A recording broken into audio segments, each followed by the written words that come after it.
బుల్లితెర anchor Rashmi craze గురించి ప్రత్యేకంగా చెప్పాల్సిన పని లేదు. క్యారెక్టర్ ఆర్టిస్ట్గా కెరీర్ ప్రారంభించిన రష్మి సినిమాల్లో సరైన అవకాశాలు దొరక్కపోవడంతో బుల్లితెర మీద యాంకర్ అవతారమెత్తింది. జబర్దస్త్ షోలో యాంకర్గా కనిపించిన తర్వాత రష్మి జాతకమే మారిపోయింది. జబర్దస్త్ షో రష్మికి ఫుల్ పాపులారిటీని తెచ్చిపెట్టింది.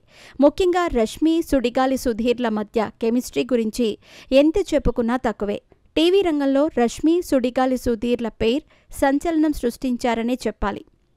వీరిద్దరూ కలిసి కనిపిస్తే చాలు ఆ షో సూపర్ హిట్ అనే రేంజ్కి వెళ్ళిపోయిందంటే వీరి క్రేజ్ ఎంతలా ఉందో అర్థం చేసుకోవచ్చు.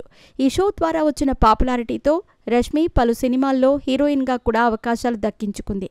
ఇదిలా ఉంటే రష్మి జంతు ప్రేమికురాలనే విషయం అందరికీ తెలిసిందే.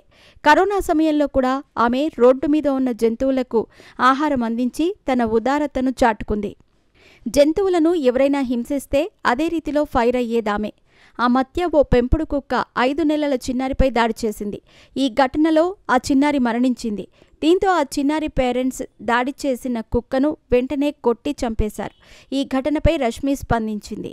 ఆ కుక్కను చంపినందుకు చిన్నారి తల్లిదండ్రుల మీద కేసు పెట్టాలని రష్మి గౌతమ్ డిమాండ్ చేసింది. ఇలా జంతువుల్ని ఎవరైనా హింసిస్తే ఆమె ఊరుకోదు. ఇదిలా ఉంటే ఇటీవలే రష్మి ప్రేమగా పెంచుకుంటున్న కుక్క మరణించింది. రష్మి తన పెట్ అస్థికలను గోదావరి నదిలో కలిపింది. దీనిపై రష్మి తన సోషల్ మీడియా అకౌంట్లో ఎమోషనల్ పోస్ట్ని షేర్ చేసింది.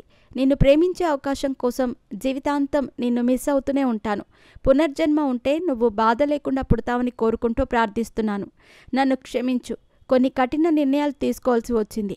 ఫ్రీగా వెళ్ళు చుట్కీ గౌతమ్ అంటూ తన పోస్ట్లో రాసుకొచ్చింది. ప్రస్తుతం రష్మి షేర్ చేసిన పోస్ట్ నెట్టింట వైరల్గా మారింది.